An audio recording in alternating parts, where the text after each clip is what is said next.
अस्सलाम वालेकुम तो ऑल माय डियर स्टूडेंट्स, बिस्मिल्लाहिर्रहमानिर्रहीम। मैं मुज़म्मिल हुसैन, लेक्चरर केमिस्ट्री। आज का हमारा जो लेक्चर है वो केमिस्ट्री पर है, जैसे कि प्रीवियस लेक्चर भी हमारे यूट्यूब पे पड़े हुए हैं।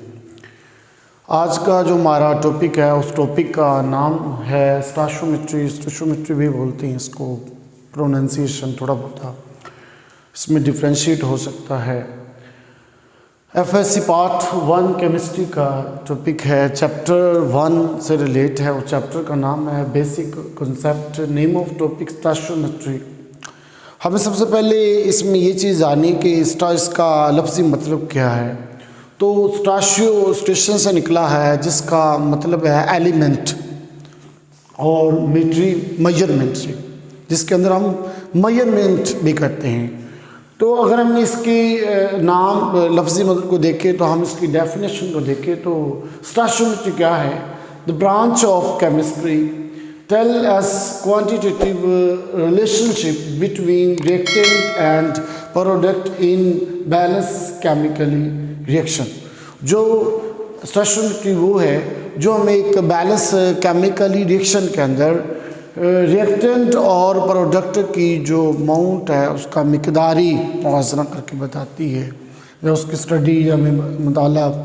हमारे पास केमिस्ट्री की वो ब्रांच है जो कि हमें केमिकली रिएक्शन में रिएक्टेंट और प्रोडक्ट के दरमियान मिकदारी रिलेशनशिप बताती है। अच्छा, इससे पीछे हम ये देखिए तो हमारे पास ये लेक्चर फ्लो मेंशन है हमारे पास। तो लेक्चर फ्लो के अंदर अगर हम इसको देखेंगे तो हमारे पास डेफिनेशन, ठीक है, डेफिनेशन, उसके बाद स्टोइचियोमेट्री अमाउंट, फिर अजम्पशन का लफ्ज़ी मतलब है मफरूज़ा, ठीक है, और स्टोइचियोमेट्री रिलेशनशिप। उसके बाद लास्ट में है लिमिटेशन ऑफ केमिकल रिएक्शन। सबसे पहले डेफिनेशन जो कि हम ऑलरेडी डिस्कस कर चुके हैं कि केमिस्ट्री की वो ब्रांच जो कि हमें एक बैलेंस केमिकल इक्वेशन के दरमियान हमें रिएक्टेंट और प्रोडक्ट में मिकदारी रिलेशनशिप बताती है। इसकी अगर हम डेली लाइफ में एग्जांपल लें, बेटा सपोज हम साबुन बनाना चाहते हैं, हम डिटर्जेंट सर्फ बनाना चाहते हैं, हम फर्टिलाइज खाद्य बनाना चाहते हैं, हम इंडस्ट्री के अंदर फार्मास्यूटिकल इंडस्ट्री के अंदर मेडिसिन प्रोडक्ट बनाना चाहते हैं। अब स्टोइचियोमेट्री में क्या, उसमें ये बताती है कि हम यहाँ पर कितना रिएक्टेंट यूज़ करते हैं, कितनी से प्रोडक्ट मिलेगी, मेन रिएक्टेंट और प्रोडक्ट के दरमियान जो क्वांटिटी, कुछ चीज़ें जो हम यूज़ कर रहे हैं डेली लाइफ में, स्टोइचियोमेट्री है। अब स्टोइचियोमेट्री अमाउंट इसी से रिलेट है। स्टोइचियोमेट्री अमाउंट क्या है कि एक बैलेंस केमिकल इक्वेशन के अंदर जो में रिएक्टेंट और प्रोडक्ट की अमाउंट गिवन होती है वो स्टोइचियोमेट्री अमाउंट कहलाती है। फॉर एग्जांपल अगर हम बात करें, ये देखें ना हमारे पास एक इक्वेशन लिखी है, अगर हम बात करें तो हमारे पास देखें ना ये हाइड्रोजन, ठीक है, हाइड्रोजन 1 मोल है, ये ऑक्सीजन 1 मोल, ये हमारे पास, हम इसको, ये हमारे पास एक, अगर हम जनरली देखें तो ये हमारे पास एक इक्वेशन मौजूद है, ठीक है, ये वाटर और ये हाइड्रोजन और ये ऑक्सीजन, ये हमारे पास। सबसे पहले हम इसको बैलेंस करेंगे तो ये हमारे पास इधर भी 2 आ जाएगा, ये एक बैलेंस केमिकल इक्वेशन। अब देखिए हम इसको स्टोइचियोमेट्री अमाउंट को 3 वे के अंदर स्टडी कर सकते हैं। फर्स्ट ये कि हम इसको मोल के लिहाज से देखें तो ये हमारे पास ये 2 मोल है, ये 1 मोल है, ये हमारे पास 2 मोल है। अगर हम मॉलिक्यूल की बात करें तो ये हमारे पास 2 मॉलिक्यूल, ये हमारे पास जो है ये हमारे पास 1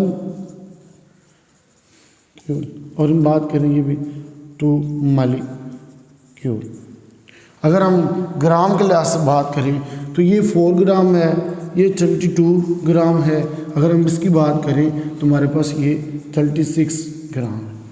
तो स्टोइचियोमेट्री अमाउंट वो अमाउंट है जो एक बैलेंस केमिकली इक्वेशन में रिएक्टेंट या प्रोडक्ट की हमें गिवन होती है, वो स्टोइचियोमेट्री अमाउंट कहलाती है। अजम्पशन मफरूज़ा, स्टोइचियोमेट्री अजम्पशन तो से कि अगर हम इससे पहले एक देखें तो हम बात कर रहे थे स्टोइचियोमेट्री अमाउंट, जिसमें हम रिएक्टेंट की अमाउंट ले लेते हैं जब प्रोडक्ट की अमाउंट। आप देखें तो हमारे पास इसके दो अजम्पशन है मेन। फर्स्ट अजम्पशन ये है, अजम्पशन का लफ्ज़ी मतलब बता चुका हूँ, मफरूज़ा अजम्पशन जिसमें तमाम के तमाम रिएक्टेंट जो वो प्रोडक्ट में कन्वर्ट हो जाते हैं। फर्स्ट इसके मीन टू से कि इसमें सारे के सारे रिएक्टेंट प्रोडक्ट में कन्वर्ट हो जाते हैं, कि सारे के सारे दोनों साइड पे माउंट वो इक्वल होते हैं। और ड्यूरिंग अ केमिकल रिएक्शन कोई अदर रिएक्शन अक्कर नहीं होता, नो साइड रिएक्शन, कोई भी रिएक्शन हो सकता है प्रोडक्ट वापस रिएक्टेंट में, इन बिटवीन कोई और तरह का, तो ऐसा इन बिटवीन कोई साइड रिएक्शन नहीं होता। एक इम्पॉर्टेंट पॉइंट रखा है इस टॉपिक के अंदर, वो ये है कि law of conservation of mass, law of definite proportion, ये दोनों के दोनों इसको ओबे करते हैं। ये आपके एक्सरसाइज का बहुत ही इम्पोर्टेंट शॉर्ट क्वेश्चन है कि law of conservation of mass और क्या लॉ ऑफ डेफिनेट प्रोपोर्शन ये उसको ओबे करते हैं। जी बिल्कुल ही उसको ओबे करते हैं। फर्स्ट के law of conservation of mass क्या है, इसमें ये है कि किसी भी केमिकली रिएक्शन के दरमियान ना तो मास पैदा किया जा सकता है ना उसको डिस्ट्रॉय किया जाता है। Matter in chemical reaction can not destroy and can not created. और लॉ ऑफ डेफिनेट प्रोपोर्शन क्या है कि एक कंपाउंड के अंदर के जो हमारे पास एलिमेंट की जो कंपोजिशन है वो क्या है। स्टोइकियोमेट्री रिलेशनशिप हमें स्टोइकियोमेट्री हमें मास और मास रिलेशनशिप बताती है, मास मोल रिलेशनशिप बताती है, मास वॉल्यूम रिलेशनशिप बताती है। इसमें ये है कि हम एक सब्सटेंस का अगर हमें मास मालूम है तो हम दूसरे सब्सटेंस का मास मालूम खुद से कर सकते हैं। और इसी तरह अगर हम किसी एक सब्सटेंस का मास मालूम है तो हम किसी दूसरे सब्सटेंस का मोल भी कैलकुलेट कर सकते हैं। इसी तरह अगर हमें मोल मौजूद है तो हम मास कैलकुलेट कर सकते हैं। इसको देखें तो हमारे पास जो मास है, अगर मास वॉल्यूम रिलेशनशिप है कि अगर हमें किसी सब्सटेंस का मास मालूम है तो हम उसका वॉल्यूम मालूम कर सकते हैं। अगर हमें उसका वॉल्यूम मालूम है तो हम उसका मास वाइस वर्सा।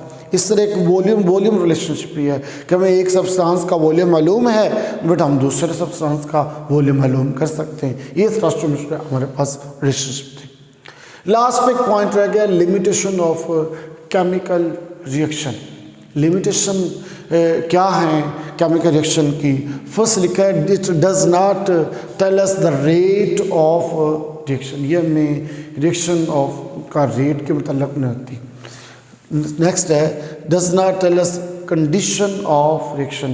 कंडीशन ये कि हमें कैटालिस्ट उसमें चाहिए या कुछ और चाहिए, टेम्परेचर, प्रेशर, इस तरह की कंडीशन हमें नेसेसरी कंडीशन जो रिएक्शन से रिलेट है वो हमें नहीं बताता।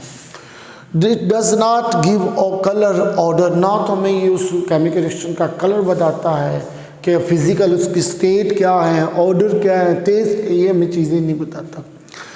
कि लास्ट में ये कि वो कहते हैं इवन हम यहाँ तक कि जो केमिकल इक्वेशन लिखते हैं वो नेचुरली वो भी अक्कर नहीं होती।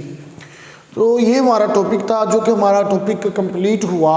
और ये टॉपिक जो है ये बहुत ज़्यादा इम्पोर्टेंट है लॉन्ग क्वेश्चन के लिहाज से भी। और इसमें जो शॉर्ट क्वेश्चन एक्सरसाइज में बता दिया है कि पूछा जाता है वो अजम्पशन पूछे जा सकते हैं शॉर्ट क्वेश्चन के लिहाज से।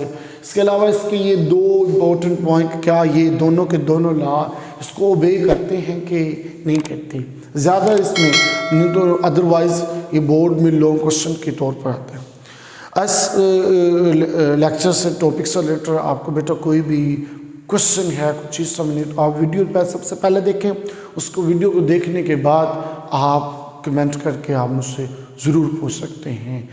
और इसके अलावा आप इस चैनल को जो लर्निंग स्टूडियो चैनल है जिस पे केमिस्ट्री के लेक्चर अपलोड किए जा रहे हैं, इस चैनल को ज़्यादा से ज़्यादा सब्सक्राइब करें और साथ बेल आइकन पर क्लिक भी करें ताकि आने वाली हर नई वीडियो आपको मिल सके। और इसके साथ ही मैं अल्लाह हाफ़िज़।